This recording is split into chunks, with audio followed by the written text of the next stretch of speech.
Meu nome é Jéssica Tomé e nesta aula veremos o conceito de massa molar. Também veremos algumas aplicações utilizando este conceito. Vamos lá? Primeiramente, então, veremos uma breve revisão do que é o mol. Para entender melhor sobre este assunto, sugiro que vocês assistam um vídeo do nosso canal intitulado com este mesmo nome, O que é o mol? Então, vejam bem, um mol é referente a este número aqui, o 6,022 vezes 10 dá 23 unidades elementares. Então, como se viu no vídeo do que é o mol, esse número veio medindo quantos átomos de carbono nós temos em 12 gramas do isótopo de carbono 12. Por que 12 gramas? Porque a massa atômica do carbono é 12 unidades de massa atômica. Então, passando do micro para o macro, para 12 gramas, foi medido quantos átomos haveria em 12 gramas de carbono de isótopo 12. E se chegou nesse número aqui, que é a constante de Avogadro, de 6,022 vezes 10 na 23. E se usou isso como um padrão. Então, toda vez que a gente tiver uma substância, por exemplo aqui, o fósforo que tem massa atômica 31, se a gente passar ele da sua massa atômica para gramas, nós teremos que isso aqui será um mol. Isso foi comprovado que fazendo esse processo para todas as substâncias, nós teremos exatamente isso. O valor referente passando da massa atômica para gramas vai ser equivalente ao mol, vai ter esse númerozinho aqui fixo de unidades elementares. Então, númerozinho fixo porque para todas as substâncias a gente vai ter exatamente este número aqui quando a gente tiver 1 mol. Então, podemos definir aqui a massa molar como massa molar de determinada entidade química é a massa de 1 mol de unidades dela. Como a gente estava falando antes,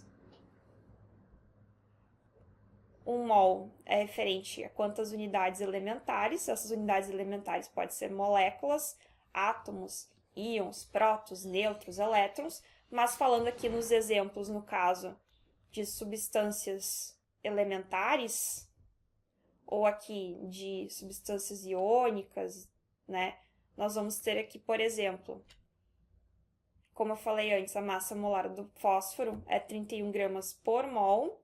Se a gente fizer aqui a massa molar do cloreto de potássio, lembrando que a massa atômica dele é de 39, porque a massa atômica do potássio é de 39 unidades de unidade de massa atômica, mais 35,5, que é a massa atômica do cloreto, nós teremos isso aqui igual a 74,5.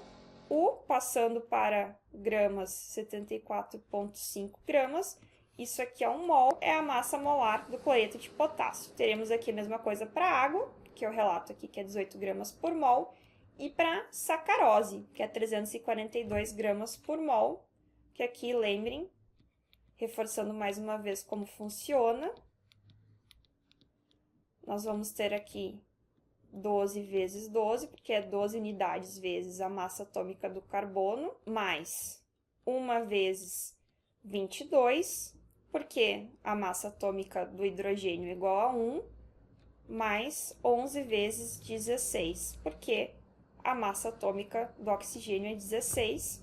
Isso aqui fica 342U, passando para a grama 342 gramas. Podemos falar, então, que a massa molar vai ser 342 gramas por mol. Nós vamos ter, para este número de moléculas, essa massa. Muito bem. Agora, vendo algumas aplicações relacionando a massa molar. O que vai acontecer aqui? Por exemplo, quando a gente tem 1 mol de gás carbônico, que tem essa fórmula aqui de CO2, o que vai acontecer? A gente tem que olhar esse subíndice aqui embaixo dos elementos que formam essa substância.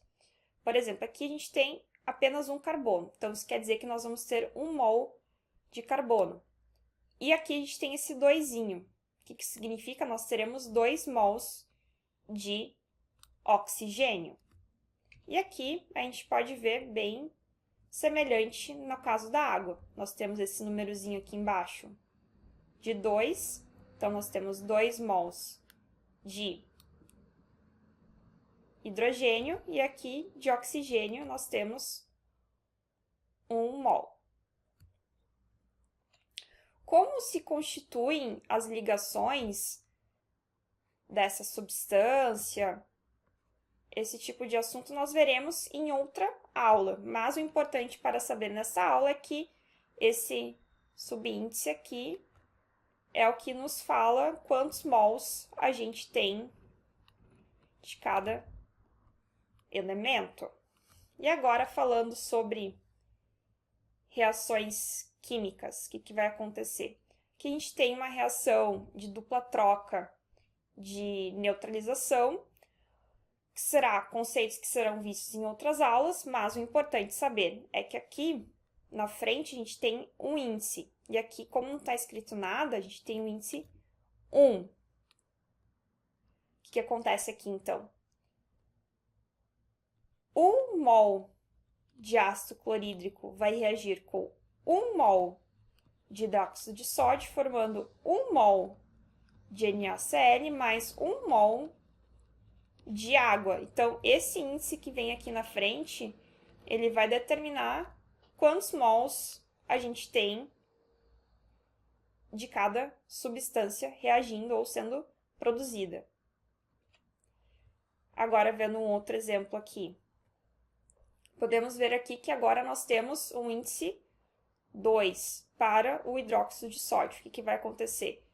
2 mols de hidróxido de sódio vão reagir com 1 mol de ácido sulfúrico, formando 1 mol de sulfato de sódio mais 2 mols de água. Então, lembre bem, quantos mols vão reagir com quantos mols de outra substância depende desse índice que vem aqui na frente.